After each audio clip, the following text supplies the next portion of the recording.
कोई शक नहीं है कि सारा मैटर डिमांड सप्लाई का है। डिमांड सप्लाई का मतलब ये है कि अगर पॉपुलेशन बहुत ज़्यादा है तो डिमांड ज़्यादा रहेगी, सप्लाई कम रहेगी और प्राइस ज़्यादा रहेगा।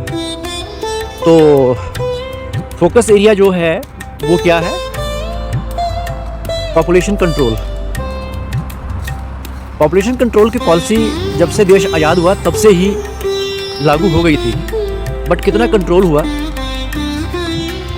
ये तो सब जानते हैं। कितने करोड़ आबादी थी हमारी जब हम आज़ाद हुए थे और कितनी है, किस रेट से बढ़ी है। चाइना ने उस पॉपुलेशन को यूटिलाइज़ किया, उसका बेनिफिट लिया, मैन पावर को उसने रिसोर्स बनाया, बट हमारे पास प्लानिंग की कमी है। चाइना बहुत एडवांस कंट्री है, बहुत एडवांस कंट्री है, लेकिन वो पॉलिसी बनाकर पॉपुलेशन से काम लेना जानते हैं, उनको स्किल्ड करते हैं। अगर मैन पावर वहाँ पे ज़्यादा है तो मैन पावर स्किल्ड इंडस्ट्री बनती है। अगर कंट्रोल करें पॉपुलेशन की इन माइग्रेंट्स को, माइग्रेंट्स यानी कि बाहर की आसपास की कंट्री से जो लोग आकर बस जाते हैं या जो इंटरनल आने के बाद अनप्लैन्ड रहते हैं, उनके ऊपर कंट्रोल। तो अल्टीमेटली क्या हुआ? स्ट्रिक्टनेस ऑफ पॉलिसी, यानी कि पॉलिसी को इम्प्लीमेंट करने की बात है। ये ज़रूरी है कि पॉलिसी अच्छी बने और उसको इम्प्लीमेंट किया जाए। हमें तो अपनी कंट्री को खूबसूरत बनाना है, उसको एडवांस करना है, लेकिन कहीं से तो सीखेंगे ना।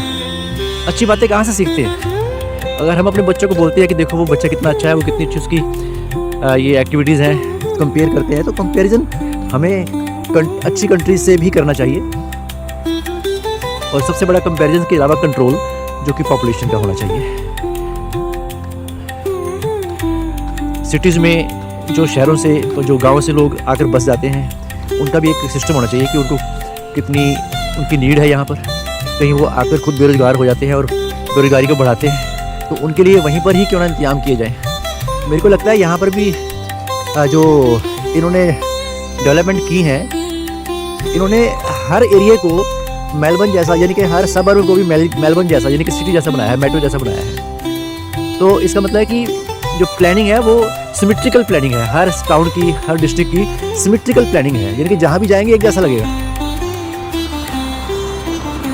तो फिर वहाँ की पॉपुलेशन को वहीं पर ही जॉब या रोज़गार मिल जाएगा ना। तो आज के लिए, क्योंकि मैं जब मॉर्निंग में एक बार निकलता हूँ बाहर, तो कुछ ना कुछ थॉट आता है जो आपसे शेयर करता हूँ। बस आप बने रहिए हमारे साथ।